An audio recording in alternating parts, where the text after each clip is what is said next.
Well, hey there. Hey, look at you looking all like I want to date you the way you're looking right Yeah, there. do I look butch as fuck For right those that now? are watching, she's got like her fucking like cut off t-shirt with all her tats and My picture awesome is stocking cap. it's Trump. Oh, It's no, Trump bro. shooting himself in the Like, face. yeah. Yeah, fuck you, Like, man. you're like, you know, my punk rock dream right there. Hey, Mr. Charles. it's because my hair is real dirty and real tangly, and I can't do anything with it. Cool. And Mine's not. So there we go. So we're balancing out each other out like right away. I know you look cute. You're like you got like a pink going on. You look cute. I wasn't sure about the pink, but I was like, fuck it. I'm a fan. I'm doing the pink. So I guess I should remind everybody who's watching and or listening that this is Daggercast. To our lovely night talk where we just hang out and talk horror, talk about the things we want to see in horror. And it's me, Lindsay Charles. We want to see Lindsay Charles in horror. I do actually. I would. There was like a brief or a Shakespeare play, perhaps. I hope I die a horrible death. Lindsay just auditioned for a Shakespeare show, folks. I did. Yeah, I'm scared. So they told me they aren't gonna so they won't let me know until I'm what? They said they won't let me know until March. So I'm just gonna pretend I do it. Don't hold your breath. Don't hold your breath. You might not make it to March. So don't hold your breath. We are in a terrible hellscape of what 2022 is basically just like same old. You know what we might need though to cure our 2022 blues?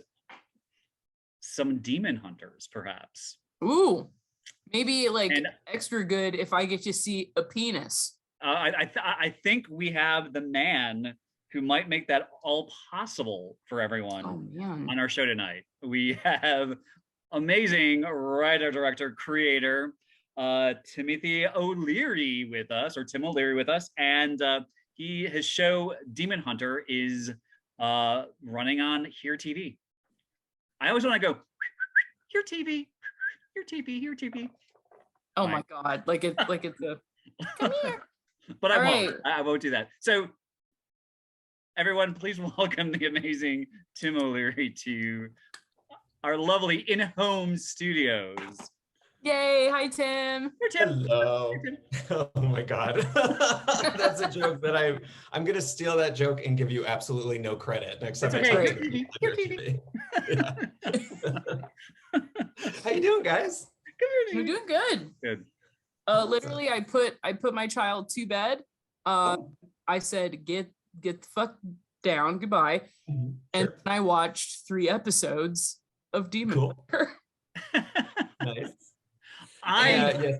There might have been a bit of male genitalia. Yeah. Oh, it was right there. Every true gay should do is I settled into bed with donuts and ate donuts while I watched the hot naked demon slayers run around like the true gay, the true gay way of I feel you, man. Like it was so funny.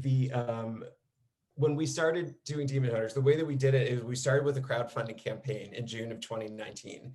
And if you've never done a crowdfunding campaign, I don't recommend it. It's not hard, or it's not easy. It's very, very hard, very time consuming. All attempts I ever had to go to the gym vanished. All attempts I had to eat healthy vanished. So I'm just like stuffing my face with whatever I could eat. I was stress eating a lot. And then after that, we went fully into production. And so there's like, point of the story, I did not look my best. And there's this shot of me where I'm talking to my 2 leads who are, can I swear on the show? I keep forgetting. Yes. Do it, please. So there are these 2 leads who are like just fucking Adonises with the bodies and all this shit. And then it's me in between them looking up at them because I'm shorter than both of them, talking to them. And I look like the Pillsbury Doughboy. Like I'm just this like bloated, white, hasty mess next to these 2 like G.I. Joe guys. And I was like, I think I need to eat a little better and maybe go back to the gym. And then guess what happened? Pandemic. So, Yeah, it's not been great. So I feel your pain, man. Well, you look fabulous tonight. Oh, stop. No, it was great. I wanna talk about the journey that I just went through watching those 3 episodes. So me and my husband love horror, big horror fans. The second a dick came out, I didn't know it came out. I just heard Ryan go, ha!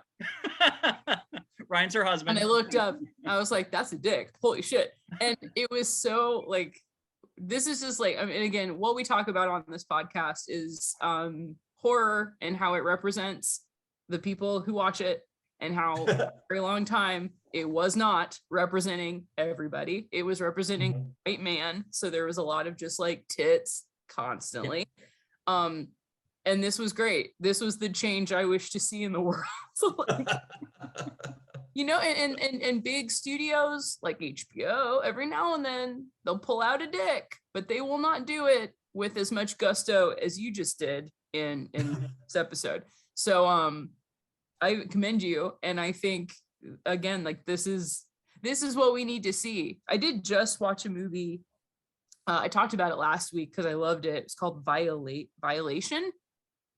Okay. It was a Shudder movie, written by a woman, starred by a woman, directed by a woman. And there was this entire scene where a man who you're scared because you're like, he's just sitting in this chair, tied up to the chair, thinking it's for sex. I saw this. Yes. Yeah. I know the movie. And he's like stroking his dick, like talking about like this interaction that he thought he had with this woman.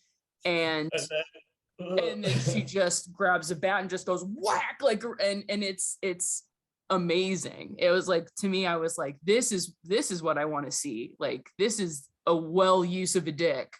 I know, I was very intrigued. So yeah, I guess tell us Did about. you try that at home with Ryan? Huh? Were you that intrigued? No. He was watching. He didn't say a word. Ryan! Hang on. Is Ryan? I got a chair and some rope and a bat. He is actually. I think he's upstairs playing. He's upstairs playing Dead by Daylight, or somebody might want to do a wellness check on Ryan just to make sure he's okay. Yeah. Just alert the authorities. Guys. Yeah. So how did? Oh, good. Yeah, I think you're gonna ask the question I want to. So we've had shows like The Lair and Dante's Cove, which is kind of what I was expecting going into Demon Hunter, but there's a much, despite the wild, you know, kind of plot lines they had on those shows, which, you know, obviously that they were all LGBTQIA, you know, focused. They took themselves kind of very seriously. I mean, they had like these, you know, eons long romances and longing and passion and all that kind of stuff. And I loved just that this show did not take itself seriously. You know, it was a lot of fun. So what initially brought you to this concept and these characters? Oh man, so the kind of the origin story of Demon Hunter, and it's funny that you bring up Dante's Cove and The Lair, because that's what was totally my jam when they first came out.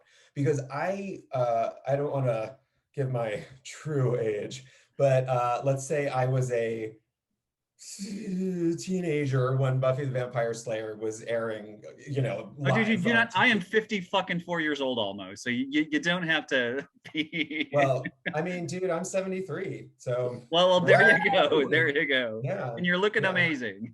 Thank you. Yeah, I definitely got surgery. I got some hot Buffy vibes, so that was awesome. Yeah. So I mean, Buffy was my number one jam as a kid. My two great loves, ironically, were both female since I'm a gay man, but it was Buffy and Xena, and those two shows. And also, it's like no surprise there can't be like, you know, whoever thought of a gay boy loving a fierce female heroine? Just everybody. Yeah. So you know, I loved those shows like so much. I love them so much. And but Buffy was really the show that I loved the most because it felt like, you know, it was very clever in the way that it reached out to teen viewers with the idea that like you could see yourself in this group of friends, in Buffy's group of friends, in the Scooby Gang. It would be very easy to, in your imagination, insert yourself into these storylines. They were very smart that way. And so I just, you know, I absolutely fell in love with the show. And even today, It's still my favorite show. And everything I've heard about Joss Whedon is that he's just lovely to work with. So there's no problem there. You're being sarcastic. Sorry, I just read the thing today. I had a moment of like, that was awesome because I had a moment of like, is he serious? No, I don't want to break the guy's heart. Were you worried? You're like, are we gonna tell him? Yeah. On national YouTube of all places. On national YouTube. On Lil Nas X's YouTube, you're gonna break that to me. But so anyway, I always loved the show. I thought it was really like super cool, and I always wanted to sort of make my response to it through film. I wanted to make my own series.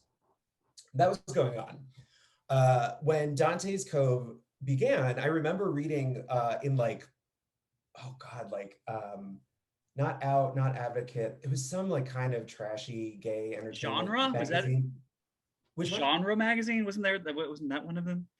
Instinct. That was it. It was Instinct. Thank you. And I was like I was at a Borders, because Borders existed back then. Oh my God, I'm so fucking old that all these things are gone.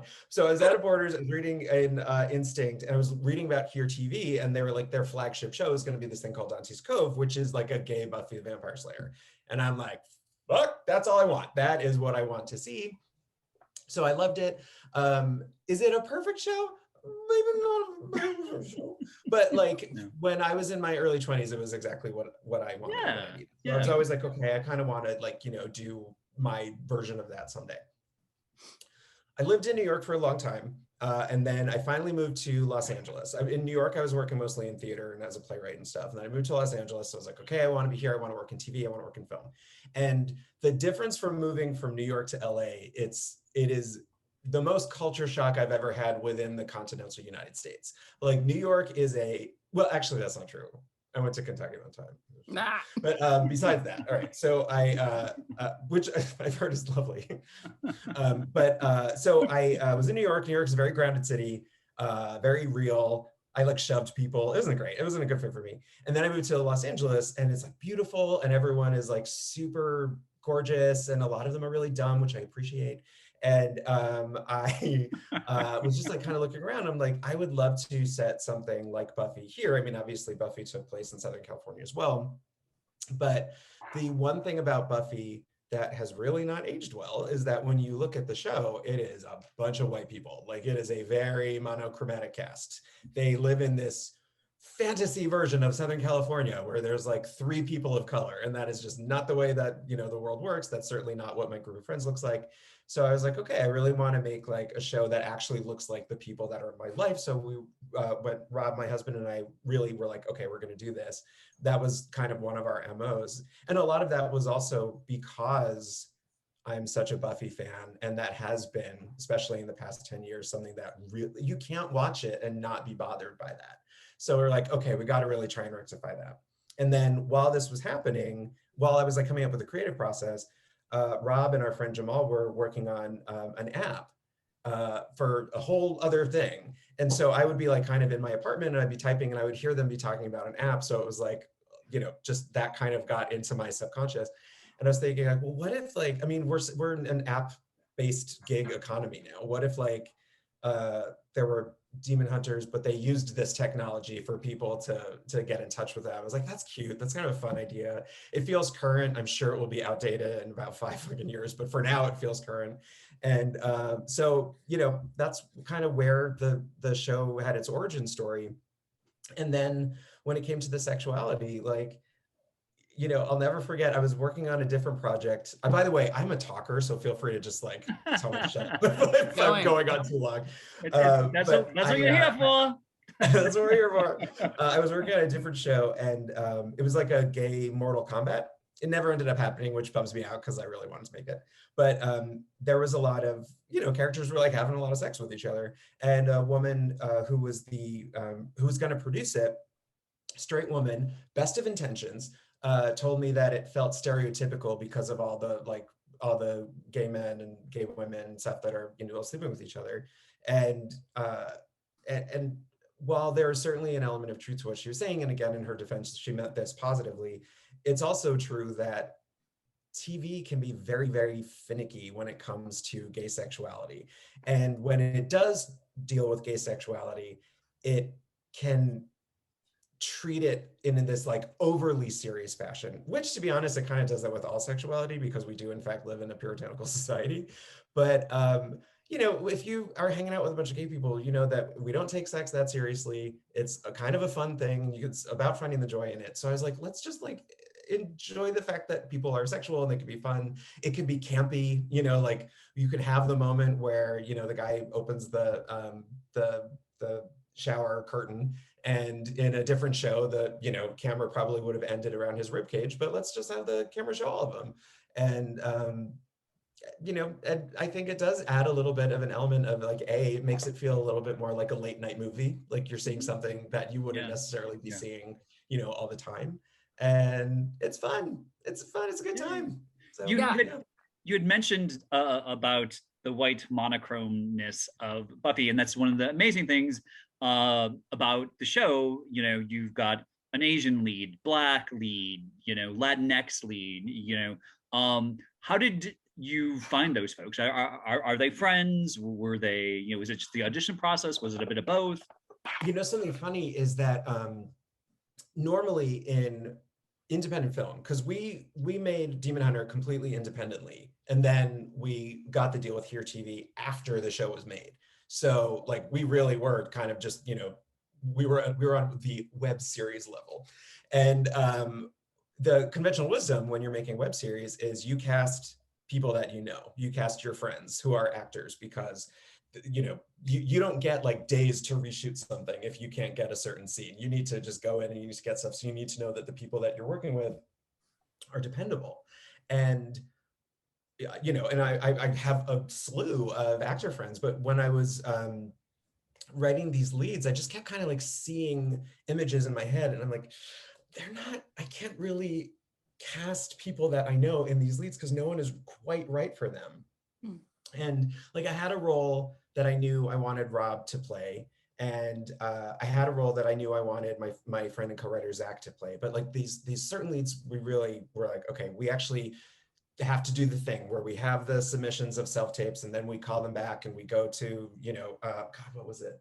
I think it was Cast at the time, but where we were just holding in-person auditions. So we held like, I think 2 or 3 days of auditions that were 9 hours long, and we just saw all these people.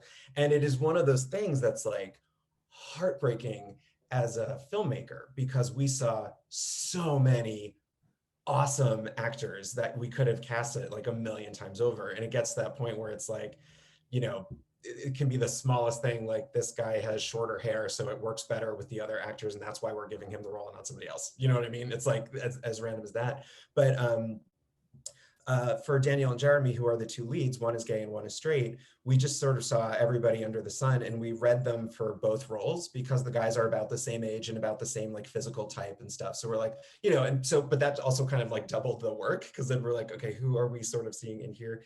And then I remember, you know, it was just like one of those things when Edmund came in and he read, and I think he read Jeremy first, and then he read Daniel. And we ended up casting as Daniel. And then Tamario came in, he read Daniel first, and then we read him as Jeremy, and then we cast him as Jeremy. So I think like they weren't even sure like who they were playing until, you know, a couple emails in. But yeah, that's how we found them. And then we filled out the cast with some really amazing people.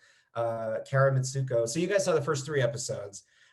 So Kara is Quinn. She's the woman in the bar that's the ex-girlfriend of Natalia, who sort of sees her. So she becomes a much, much larger character in the next episode. The next episode is entirely her episode. And she is a bit of a stoner, and she picks up a bong at a garage sale, which has a genie in it. So she rubs the bong and a genie comes out, and then, you know, wackiness ensues. And then they have a great big lesbian love story and stuff. So yeah, awesome. So it's like, you know, yeah, so we, you know, we found some really great actors through audition. So it was a mix of auditioning and also of people that we already knew. How do you, did you have a question, Lindsay? No, I mean, I did, but I'll think about it later. Okay. Keep forgetting.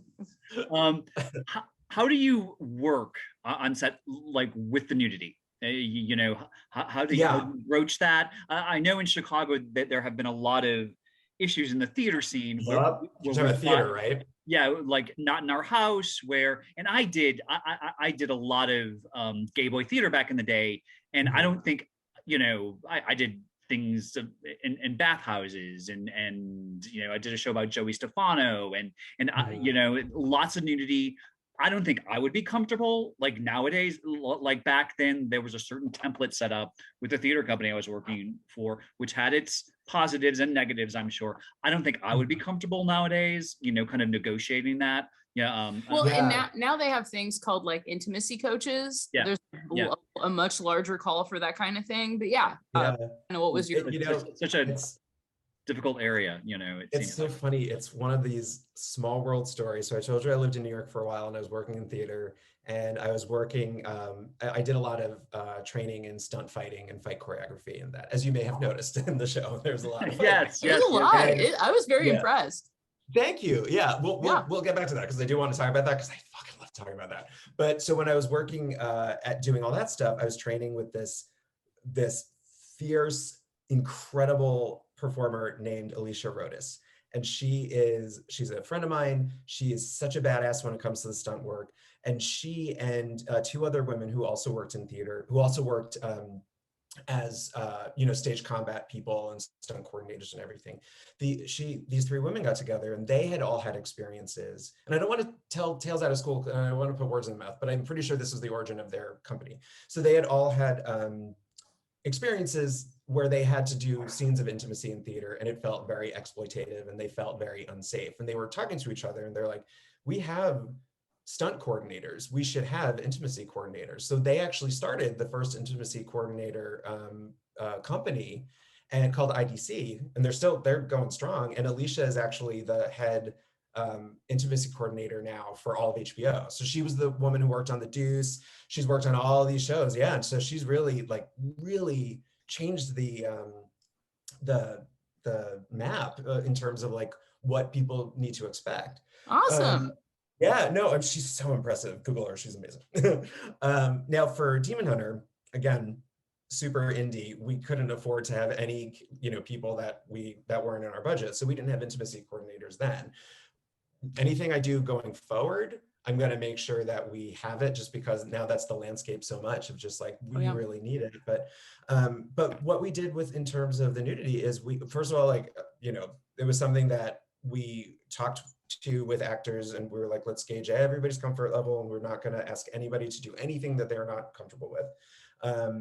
And it's like, it's funny. It's like whenever you're doing a nude scene, you know, the goal is you get that shot as quickly as possible. You have the actor be as unclothed as little as possible, and you clear the set. So it's basically me and the cinematographer, and then the actors who are on set. And then, you know, there's like the actors have robes, and then I call action, they drop the robe, they do the scene, I call cut, the robe goes back on, you know. And it's also like, you know, if it's the same scene, but the shot is from the waist up or what have you, you know, they're wearing like basketball shorts and stuff. So it's just literally only when you need to actually see stuff in frame. But it is funny because I, as a director, was so uncomfortable when somebody else was naked, because it's weird, right? It's a weird situation to be in. And I mean, if I looked like these guys, you couldn't pay me to keep my clothes on. They looked amazing. Ditto. But now people pay me to keep my clothes on now. But so for that part, I was like, okay, we just got to get through this as quickly as possible. Everyone was extraordinarily professional. But during the stunt fights, those were when we could actually like really have fun and enjoy and kind of, you know, not worry about, you know, which is funny because then it is literally physical safety that you have to worry about. But my approach was not to worry about the physical safety of my actors, and figure everything would be fine. And I'm sure they appreciated that. Sure. Yeah. I've only been sued like 5 times. It's fine. Yeah. You know, I think one more time to make it even would be good. You know, you want that even. I think there's got to be an even number. Yeah. My question is, so while we were watching it, Ryan kept like kind of anytime like blatant homosexual sex was happening. Ryan was, I don't know, this seems kind of soft core to me. And I'm like, I don't agree with you. I don't agree with, like, because I was like, I've watched so much sex happen in regular horror. And that was like, and I think it's because we don't see that kind of sex normally in horror that made it seem almost like, oh no, like, you know, like I shouldn't be looking at this. Like, I don't know why, but like, I don't know. It's like, how do you look at what you're doing and be like, I want, you know, like, I don't want this just to be for a certain type of person. Like, I just want this to be normal. Like, I don't know. It's funny. It's like that, you know, that study that they do, they seem to do it every year, but it always ends up the same, which is where they study the perception of how much they think people are speaking by gender in board meetings. And if a woman speaks like 25% of the time, the men who are interviewed, they're like, yeah, I think she spoke half the time. And they're like, no, she spoke a quarter of the time. Yeah. You literally doubled what she was saying in your mind because you're so unused to letting a woman speak or just even hearing a woman speak. Yeah. And, which is why I'm cutting you off, Lindsay. You've been talking half the time, girl. Half the time. Let me just take a sip of my beverage. I'm not crying. I'm not crying. But I think it's very similar with expressions of gay sexuality on television. I think because people are unaccustomed to seeing it, then it seems way more extreme than if you have the exact same thing happening with a heterosexual couple. You know, and it was also something that like we were very cognizant of because in that first episode there is the gay sex scene happening in the shower and there's also the straight scene happening on the couch and they get just about equal amounts of screen time, but the you don't see anything of the female character because we're like in every horror movie ever, you see a woman topless right away and then there's never any exposing of any kind of parts of the male body. So like we were being a little tongue-in-cheek by flipping that narrative a little bit. It was very, deliberate. In fact, there was a scene in the finale where we like most of the cast was on set because we had to do this one shot with all the cast members.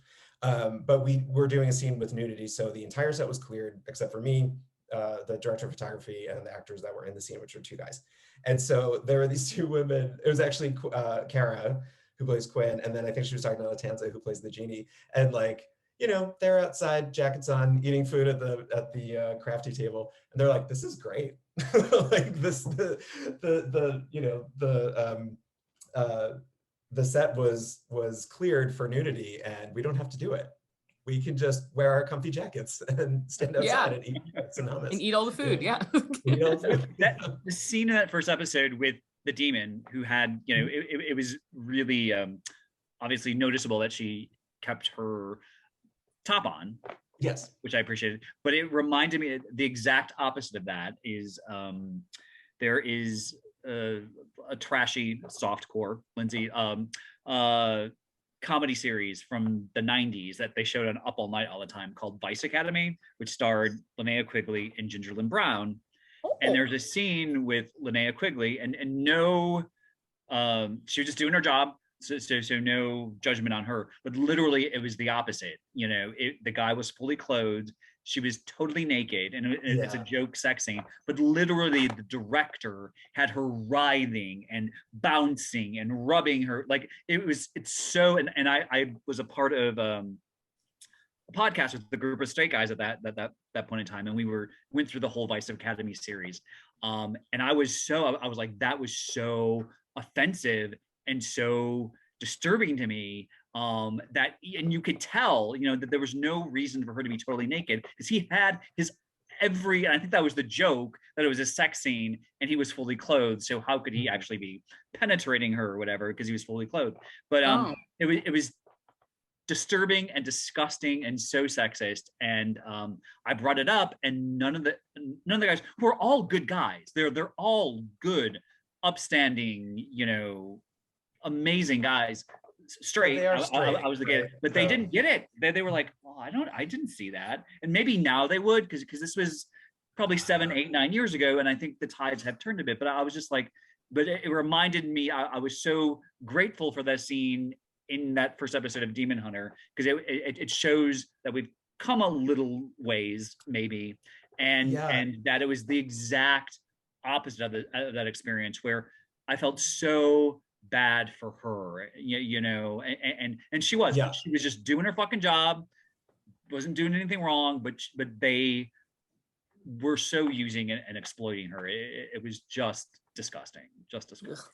My husband Rob told me one time he did an audition for a horror film, and he had to be like in boxers for the audition.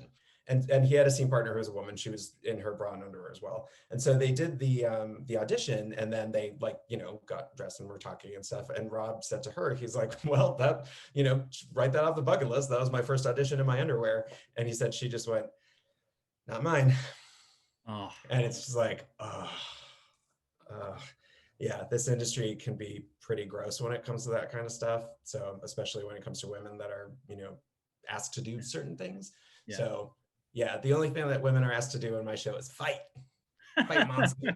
And you wanted to talk about the choreography, so say let's chat about that. No, it's just I mean, it's just like, those are the most fun days on set. We do a lot of fight rehearsals, and you know, the actors are obviously in amazing shape, but neither one of the two main guys were professional stuntmen. They could move well, but they weren't, like, you know, professional stuntmen. So we're like, okay, we started fight training about 4 weeks before we started principal photography, and we're like, okay, we got 4 weeks to like really teach them this choreography, really get the movements into their bodies. They had also had training in stage combat, so it's not like they were coming from nothing. But yeah, when we like just seeing them moving and just getting all of like the fight, you know, action in there, it was just so cool. And it was also, as we were doing it, I was looking at this room full of people that were engaged in these like really elaborate sequences of fight choreography.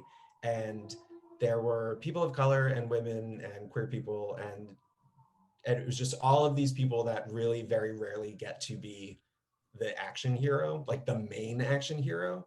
But they were, you know, and they were doing it, and it was so cool to see. Mm-hmm. And then when we had our first day of filming, it was literally our first day of filming when we shot with the stunt people in the blue demon makeup. So we shot like all of that stuff and went way into the night.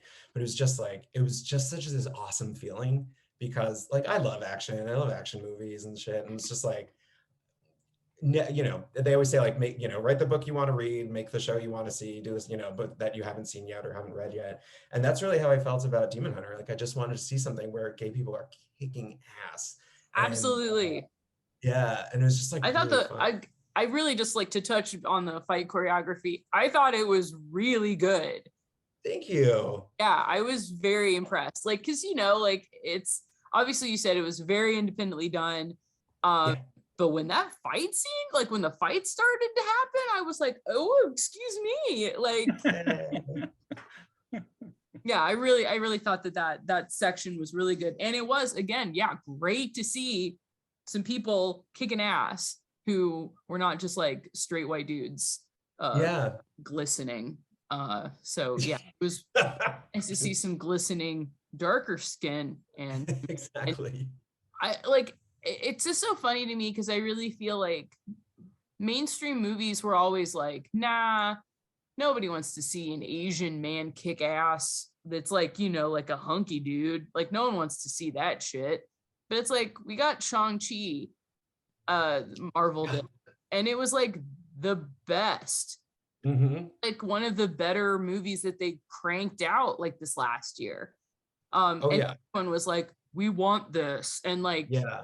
If you look at like, oh, you do, like, it's because the Harvey Weinsteins of the world are like not running the show anymore, and I'm really happy to see it. You love to see it. But yeah, it was just wonderful to look at. Thank you. Yeah, I mean, it's like when you take into account like the box office for Black Panther and Shang-Chi, it's like there's so clearly a hunger, like we are starving for action heroes that are not always white guys named Chris. White guys named Chris can be action heroes too, but so should everyone else. And it's just like, you know, like I remember watching Black Panther for the first time and was just like, I was equally angry as I was excited, because I was angry that it took this long to make a movie like this, when it is so obvious what a cultural impact it had, and not just on people that are African American. Everybody wants to see this. We all want to see this. And it's amazing to me that in 2022, it's still a conversation that we're having. And I imagine we'll still be having this conversation for a very long time, because nobody ever learns. And I guess, you know, history is cyclical and whatever, and we keep going backwards and forwards and backwards again. But yeah, in our own small way, for our tiny ass budget web series, we wanted to try to balance those scales as much as we could. So. And that's the thing, that's where it starts though. Like to me, like, yeah, so we look at bigger studios and we go, oh, what they're doing versus what we're doing. But it's like, it starts here too. Like it starts very like simple, like it starts in your damn TikTok videos. Like I feel like the more I see people making films with people that are not like just white people, like the more we all do, you know, the better we all do together. So it's really nice. And it's just so nice that you actually like were thinking about this stuff going in. Because I think a lot of times people will just think of a thing. Like I was literally doing this with a book. I was reading a book and the main character was just a girl. They didn't really describe her much, but I kept picturing a really just normal looking, like, what would she be in the movies? Like a white girl. And I kept telling myself the whole time I'm like listening to this audiobook, I'm like, make her you. Just make her you. And change that. Like it doesn't have to be the way you're thinking it in your head. And I know why you're thinking it this way, because you've been conditioned to think that the main character is just like a normal white girl, I guess. And I was just literally like, nope, every time I think about who this person is, I'm just gonna put me in there. Or like somebody that is like me. And it made it so much more of a better, it was almost like a thought experiment, you know, like to really just put that person in my head instead of just like a normal person. Yeah, it was really interesting. So yeah, I think it really starts like in our heads. And I feel like if we do the work, it will happen more. I hope. I agree 100%. Yeah, I mean, it's just, but you know, God, you just hit the nail so firmly on the head there, because it does start with our own conditioning and our own realizing of what we're conditioned to do.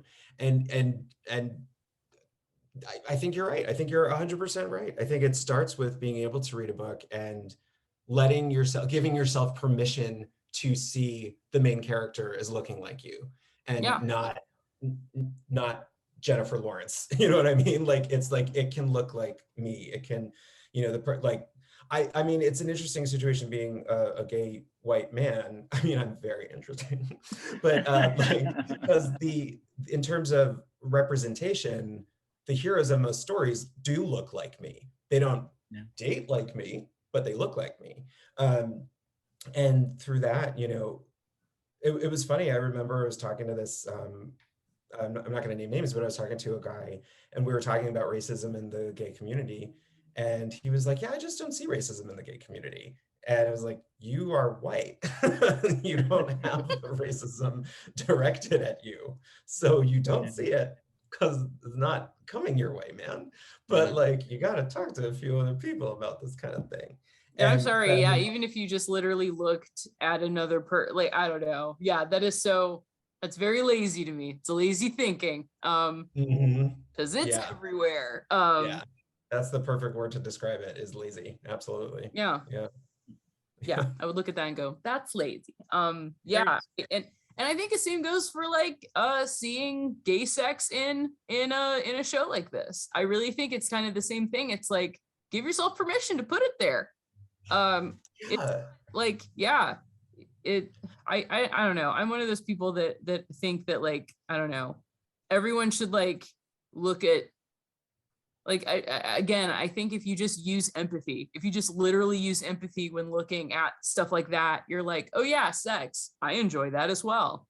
It may not be sex I have, but boy, do I enjoy that. Like, you know, and I think that sometimes people look at that and they're like, whoa, I could never understand. And it's like, no, you can.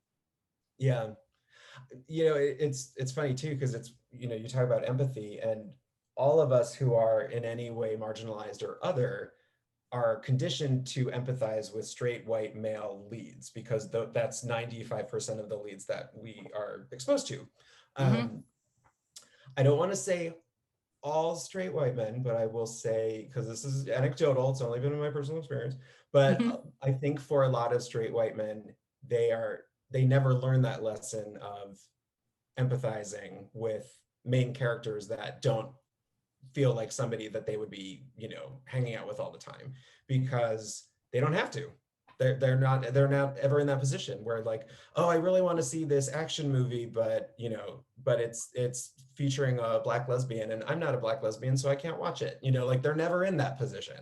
Yeah. So they don't understand what that feels like. But I know what you mean, because it's like, even when we were writing Demon Hunter, I was starting to like censor myself. I was like, oh, we can't like get too gay for this. And then I was thinking, like, first of all, straight men, for the most part, not all, but a lot of them, are not going to watch Demon Hunter. They're not going to watch it. You know, like, they're just not. And I'm, you know, I would love if they did, but I'm also, you know, everyone's entitled to make their own choices and what have you. I just made my husband watch it, so I was like, look at it. And Ryan's going to recommend it to his dad. His eyes like that. Just putting drops in his eyes, and you're like, no, you're going to watch this whole thing, man. You do the Dario Argento opera thing where you look at that pins the eyes and don't look away. We've come a long way too, because I remember, like, there was a guy that I remember in college who said he wanted to see Boogie Nights, but he didn't because he heard there was a penis in it at one point. Good Lord. And I was like, which was even loved Mark Wahlberg and shit. And I was like, so you're not going to watch an entire movie because, like, for 2 seconds, I was like, you know, seeing a penis doesn't mean you want to touch it or do anything to it. Like, it doesn't make you gay.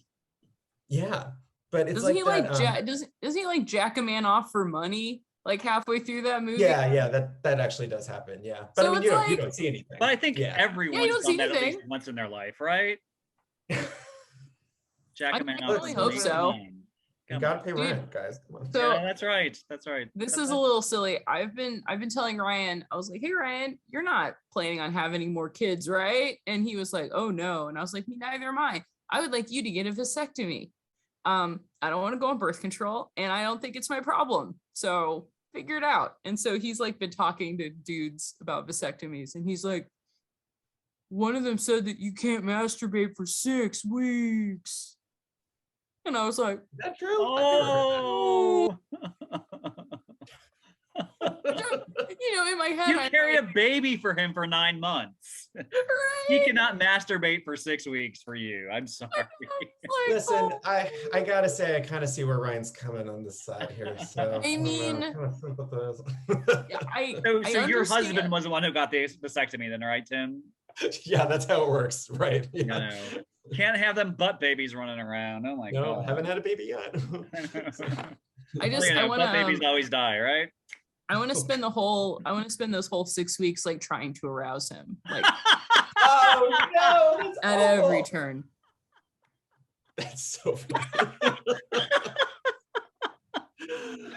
Ryan, if you're within the sound of my voice, I apologize, man. I'm sorry. Sorry, Ryan. I love you. I'm gonna walk into the living room after this. He's gonna be like, so I heard my name and I heard I'm sorry. Are you? What's going on here? Like, he's gonna say, I heard my name a lot. What's going on in that podcast? He's an avid dagger caster, so I think he's gonna hear it all eventually. Excellent. The truth will out. The truth will out. So how did Here TV come into the mix? Oh, it's such a cool story. Here TV. So when Demon Hunter was finished, we like, as soon as we had like the first episode done, like completely done in post, I immediately started submitting it to film festivals. And so I submitted it to a number of them, but one of them was Cinema Diverse, which is in Palm Springs, which I was very excited about because I'd actually worked on a show that was in the Palm Springs Film Festival, Cinema Diverse, in 2018. So I was super stoked to like go back with like something that I had actually directed, and I knew the guys that ran it and stuff. That was really fun. So we get there, and there was this guy that was like giving out what were they, like little flyers that would give you like a month free subscription to Here TV. And so he went to give that to me, and I was like, oh, I actually don't need this. I already subscribed to Here TV. I'm a big fan. Nice. And he was like, oh, really? And I was like, yeah, I actually really love it. And I was like, my show that is going to premiere in like 20 minutes and, in Theater C, I was actually really inspired by Dante's Cove, which was on Here TV. And he's like, cool. Yeah. Anyway, I'm David Milburn. I'm the VP of Here TV. And I was like, hi, how you doing? I was like, are you going to see my show? And he's like, yeah, actually, I'm going to see the block that it's in, because it was like in a block of horror things. So I was like, cool. And then he was like, cool, all right, I'll see you later. I was like, okay, bye. And then I turned to Rob and I was like, are we gonna sell Demon Hunter to Here TV? And he was like, because this is the thing, if you like give me a lottery ticket, I start looking on Zillow for the mansions I'm gonna buy with it. Like I just keep, you know what I mean? Like I always get super excited. And my husband Rob is way smarter than I am and way more realistic than I am. And he was like, babe, let's just see what he thinks, because he hasn't even seen the show. And I was like, I think we're gonna sell it to Here TV. And so we went to see it. And fortunately the audience was actually like, it's exactly what you want from an audience for this kind of show. And I was a little nervous because I think it was on at like 12:30 in the afternoon. Like it was not, Demon Hunter is something you should be watching at 11 o'clock at night. And yeah, it was like, yeah. With donuts. Exactly. With donuts. Yeah, with donuts. Right.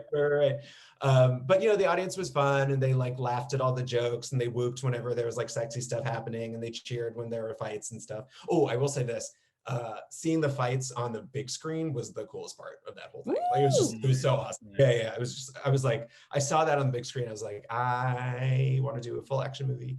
And then after the screening was done, we went out and we ran into David in the lobby, and he was like, yeah, let's chat. And that was the beginning of our talks with Your TV. And then a little while later, we sent them the other episodes so that they were able to see what the whole series looked like. And and they said, you want to do this? And I was like, I do very much. And they're like, cool, all right, so here's the yay. And I'm just curious, the episodes are a bit shorter, so how are they running that on Here TV? Do they just add commercials or So I think for the channel itself, I don't think what they probably do is they put like some other short form content with it, to like make up the half hour. And then, but then for the streaming, which is really where most people see it, you can obviously just watch it whenever it comes out, because they come out every Friday for the next 4 Fridays. And how many episodes are there altogether? There's 5. There were supposed to be 6, and it was a casualty of the pandemic. We filmed right up to the time where everything shut down, and I am devastated because there was an 8-person fight that had our 6 main characters, 3 men, 3 women, and then 2 villains that were like one-off villains for that episode. And it was literally like 2 parallel 4-people fights that then merge into an 8-person fight. And we rehearsed it, and all the actors were there, and they put their all in it. And there's just this one scene that was my homage to Death Proof, where 3 women are just beating the shit out of one of the wizards at the end. They're like spin kicking and punching them and stuff. And I was so excited to shoot that, and we couldn't. So hopefully we'll be able to do a 2nd season. Yeah, I was about to say, that was my next, is there going to be a 2nd season? Or does it depend on how it goes with the network, or? I your guess is as good as mine. Like, I'm kind of brand new to this. This is the first show that I ever had put up on TV. So I don't really know. Like, so cool. So happy for really you. but I mean, hopefully, hopefully we'll be able to do another we got to make it happen. Come on, everyone, watch it. Watch Demon Hunter. I just went on here TV and you guys are up top. You guys are we're front and center right now, which is super exciting. Nice. So yeah, that's really cool. I was telling Rob too, I was like, I got really excited because I went on the channel earlier and I was like scrolling through all the stuff, and my show is right next to Dante's Cove in the series thing. As it should be. Like, and I was like, if you had told me when I was like 24 and my show would be right there on Dante's Cove, and then I was looking at the other shows in this like sort of roster thing, and I was like, oh, it's in alphabetical order. So, or it's Kismet, I thought they just like put me on the place of honor next to Dante's Cove, but it was just where I was in the alphabet. But hilarious. That's fine. You know what? I'll take it for what it is. I think hand in hand. You go hand in hand, so it's perfect whether it was alphabetical or not. Exactly. And I just think season 2 needs Tracy Scoggins. I love me some Tracy Scoggins. Is she not? List yes icon. I know I love her so much. I just love her line delivery in Dante's Cove. You just see an actor who knows exactly what show they're on and are just and just like, oh god she must have been so much fun to like do scenes with, because she just gives so much. She's foxy and fabulous. Yes. Well, she had that whole dynasty, and I mean, she had the perfect background for that show. So, and Babylon 5, is that right? Wasn't she on Babylon 5? I think that was her sci-fi show. Yeah. But did demonic toys, and she did a bunch of full moon stuff. Yeah, so she's got the pedigree. Our little Tracy. So are you working on anything now? Yeah. So I'm it's funny, Rob and I we were talking today about sort of like what our next project is, what we're doing. I'm actually in the middle of crowdfunding a non-horror series that I did not write actually, but my friend Michael Wise is a brilliant writer.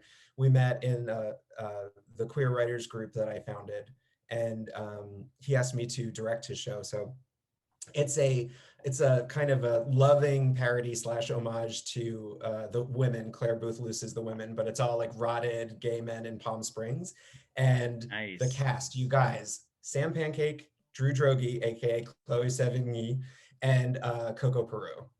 I'm so stoked. You say Chloe Sevigny? Really, really intimidated. I'm very intimidated, but I'll just fake it. But I'll pretend I know it. Chloe Sevigny? Not really Chloe Sevigny. So Drew Droege is this amazing comedic performer, and he plays Chloe Sevigny in these beautiful online sketches. Google it, or go to YouTube and look it up. I 100% will, because I love Chloe Sevigny, and I love any time that I like that she is worshipped in a certain way. Like, she's just such a weird, like, child of Hollywood. Like, it's just so crazy. Yeah. And it's like, I'm so tempted to like do my impression of Drew Droge's impression of Chloe Sevigny. I'm gonna fuck it up. I will never make it as funny as he. No, I'm not gonna do it, because it's so perfect the way he does it. And just we'll just go watch it. Yeah, he's so awesome. Great. Yeah, and then Rob and we're shooting a Christmas gay horror short.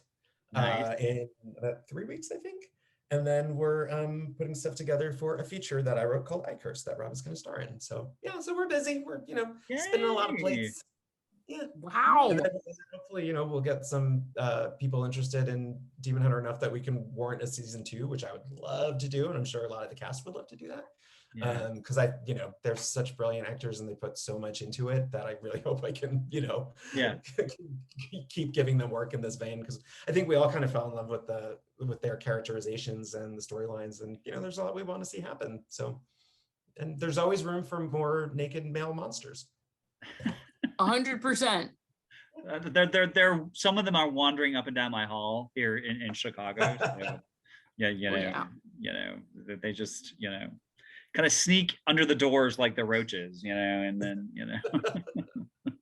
like kind of back to what you were saying when you were saying like, oh, you know, there can be like superheroes named Chris, but also other people. I'm like, when you said that, I was literally like, yeah, there can be superheroes named Chris as long as they show their dicks. Just want to be able to see their dicks though. Chris Evans did. But hey, he's the only one so far. I mean, I loved it. I also loved that I don't know, they're like, I'm a big fan of when people kind of like are comfortable, and I guess comfortable enough in their sexuality that they can just, you know, be a little like play kind of both sides, in the sense like when they had, you know, that weird situation between like Daniel Craig's James Bond and Javier Bardem, where they like grab the legs and kind of splits them. I was like, yes. Or even like in Avengers, when they kept talking about America's ass, like how Chris Evans was like, that is America's ass, you know, like, and I like that we're at least at that point where we're like gonna make jokes about each other's like body parts. Right. Like dudes can make those jokes. I like when people do that. I'm a big fan of like when men are so cool that they're, to me it's like when a man is homoerotic who I know is straight, I'm like, good, we're all on the spectrum, and I know you're not firmly on the straight spectrum if you're going to be that fun with this subject. I mean, it's funny, I do think that we have to normalize that a little bit so that it's not so weighted, I guess, and shameful. You know what I mean? Like I never want to hear no homo ever. Like I never hear that phrase again. Well, I just want it. I don't know about you, Tim, but like for, you know, a long time growing up, you know, like I grew up in the mid to late 80s in a small farm town of 600, and the last thing you wanted was for anyone to guess you were gay or think you were feminine. You know, I remember, you know, sneaking into the gay bars when I first got in Chicago, and the big thing is everyone was like, oh, well, and I said Mary, like everything was Mary, and I remember being like, just because we have sex with guys, why do we have to say Mary, you know? And now no one says Mary anymore, and I miss that, and you know, like I think I've gotten so much more comfortable with my feminine side, and not caring what people think. And like I never watched a Betty Davis or Joan Crawford film, you know, because that was so gay, and now that's my favorite fucking thing in the world, is to watch those old divas from the 30s and 40s and 50s. But it's I think we are just, even the gay community for so long, you know, and probably still is, you know, kind of, you know, encouraged to not be fey or feminine or what have you. Or even just I want the whole script to be flipped, in the sense like I'm around a bunch of straight dudes, and there's so many times where I'd be at a bar like playing a show, and they'd be like, man, your bass drummer, his hair is beautiful, and I'm like, yeah, why don't you go tell him yourself? They'd be like, no, that he'd think I was gay or something, like, no. And I'm like, no, go tell him his hair is good. But he can't take, like, I was like, dude can't take a compliment, but I think you should. But so he would be like, oh man, like his locks are just so like silky long and beautiful. And I'd be like, you want to go tell him that yourself? And they would like, no, man, no, I wouldn't. He's hot though, right? Yeah. I'm like, yes, like go tell him he's hot. Good Lord. Tell the drummer you like his hair. I think that's the lesson we need to take. You know, straight dudes. Tell the male drummer you like his hair, you know. Fucking give a man a compliment and don't be a dick. Like seriously, show your dick. Show me your dick. Gosh, it's funny. Like again, it's like we're all fighting our internal conditioning, and like I am much more likely to give a gay man a compliment about his appearance than I am a straight guy. Because one, I don't want to ever make a straight guy feel better about himself. I just don't like that. But two, it's just like when you're both gay, you kind of like, you can tell if another gay guy is hitting on you or just legitimately saying something nice without any kind of like ulterior motive. But because, you know, we're around other gay men, so we are able to pick up on like nuances and social cues and stuff. Whereas if a straight guy is less around gay men, he might not be able to interpret that. Like if I'm like, hey, that's a great shirt, you look really good in it, that like I'm not then going to say it would look better on my floor. Like, you know, it's just like literally just like, yeah, no, you look good in that shirt. That's it. That's the end of this exchange. There's no, you know, I'm not trying to find anything else out. But like, I have this friend that I met in Austin, Stacy. Hi, Stacy. And she was showing Rob and me pictures because she's a boudoir model. And she looked amazing. And I was looking at the pictures. I was like, oh, look at your cute little butt. Because you see her butt and she looked amazing. Her butt looked incredible. And I was like, I feel totally fine giving her that compliment because I know she knows it is truly meant in that spirit of just, you look good, go girl, yes, yes, diva, yes, queen, that kind of thing. Whereas like, that would be a different energy if it was a straight guy looking at those pictures and saying, oh yeah, you know, that might feel a little bit different. So, and even then, I still want that to be okay. Well, right. No, I agree. Yeah. Again, yeah, like that's a whole nother story. But it's like, I just think I think the more that people can communicate to each other without shame or fear or guilt, the better off we're gonna fucking be. I literally, if I could quit my job and just get people to be more honest with each other, I would do that somehow. Well, I am going to be totally fucking honest right now, and I'm so glad that Daggercast's internal conditioning led us to you, Mr. O'Leary. This has been fucking delightful. I'm so happy and excited for you and Demon Hunter, and hopefully for the ways it'll like entertain the community and also maybe pay for some awesome changes. And are there websites or anything like for Demon Hunter that people should check out? Your Twitter handle, you know, load us up with that stuff. Okay. Twitter is twitter.com/demonhuntershow. You can also see us on facebook.com/demonhuntershow, instagram.com/demonhunterseries, because we like to make it. Or you can go to demonhunter.com. Now, for everyone who's never heard of Demon Hunter before, you should know it is spelled DEMONHUNTR.com. So there's no second E because E's are very expensive. We could only afford one. I also wondered if maybe it was like a grinder. Yeah, it is. Oh, nice. Yeah. Lindsay, you are so fucking brilliant. I would have never fucking gotten that. Holy shit. Because it's like an app. You both. Oh my God. Yeah. You're brilliant. And so are all you listeners. Thank you so much for being here tonight. Check out Demon Hunter, please. Oh, please. One more thing. Do it. I forgot to say, you can also go to here.tv and get a subscription to Here TV where you can see Demon Hunter, or you can find us on Amazon, Google Play, Apple iOS, Apple TV, Roku, and Sling. Is that right? Sling? It should be Sling. It sounds wrong, but I think you're right. Okay, now I'm done. Spiel is over. Okay. Thank you so much. Thank you. Hello, my Daggercast friends, and welcome to your first official segment of As Scream on TV with Caitlin, where I'm going to briefly talk about the television shows that fit into the horror genre that I love. So the first one I'm going to start with is Buffy the Vampire Slayer. And maybe you already know about Buffy the Vampire Slayer. I'm sure you do. Maybe you love it already. Maybe you hate it. Maybe you've never seen it. At the end of the segment, I hope that you at least maybe either give it a shot or revisit it and see how you feel about it after my little nuggets that I want to share with you.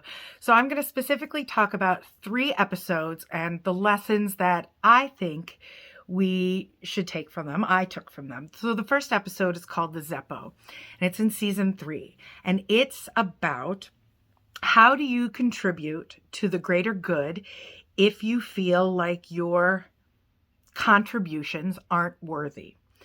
And it centers around the character of Xander. And that's sort of the tagline that I would ask you to think about as you rewatch that. Then we have a season 4 episode called Who Are You?, which centers around Faith, who is also a vampire slayer. She's the anti-Buffy. She's brunette, you see, and Buffy is blonde. And the takeaway that I think we take from that is, can you come back from choices you've made that have hurt people Do people change? Can people change? And is there value in seeing the world through somebody else's eyes? And this is quite literally because this is a body switching episode. And then the third episode that I think has a great takeaway is The Gift. And that was the season 5 finale. And that is about what do the sacrifices we make say about us? And how do you do the right thing when that is also the hardest thing? Now, for those of you that don't know, Buffy premiered in 1997, and it was written and created by Joss Whedon. And if you've been anywhere near the internet or an episode of Access Hollywood, is that still on? You know that Joss Whedon is an incredibly problematic dude. He is a genius, and he has written wonderful things. He wrote Buffy and Angel and Firefly and Dr. Horrible's sing-along blog, and he's given us a lot of great art. Problematic and flawed people can still give us art, I think. And Joss created characters that are worthy of loving, and he told stories that are worthy of lessons that we can learn from to this day. He created a cultural zeitgeist where women were powerful. And while that doesn't quite go with how his personal behavior is, he's a shitbag, and most people, I think, would agree to that. He still gave us art that is worthy of discussion and debate. And I hope that we don't lose sight of that when we do talk about things like Buffy. When I initially sort of conceived of this plan, Buffy was always going to be my first television show that I talked about, because I spent most of my teenage years consumed with Buffy, consumed with the girl power of Buffy, the support system of friends, and the idea that we can't do it alone, no matter how powerful we feel, that everything is better with a support system, and we need to do our best to find and nourish that support system. So it's certainly difficult when we have something that meant so much to us, that means so much to us, that was created by someone who, while their stories are worthy, they don't seem very worthy of that attention. So I encourage you to watch it on Hulu. I don't think you're going to give Joss any money that he doesn't already have. But there are a lot of people involved in that show that it meant something to. And their stories are worthy of listening to. So I highly recommend you revisit Buffy again. If you've never seen it, check it out. Like I said, the 3 episodes that are at the top of my list are The Zeppo, Who Are You, and The Gift. There's also a musical episode called Once More with Feeling. And if you want a quality musical episode, please check that out. Hinton Battle, Broadway's Hinton Battle, plays a demon named Sweet who comes down to Earth to take a bride. It's a good one. I could sing some songs for you now, but I won't, because I only have 5 to 10 minutes and I'm already at 6 minutes. So just a little more background about how I got into Buffy. I didn't even watch it when it started because I thought, oh, it's a TV show about a vampire slayer. She's a cheerleader.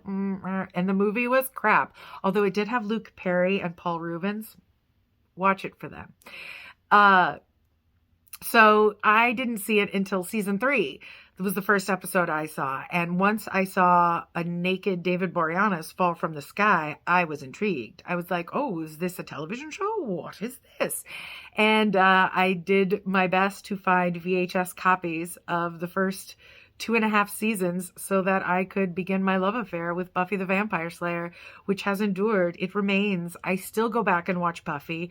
It is a comfort show, which is weird to say that a horror television show is a comfort show, but it is. And maybe it's not the scariest show on television.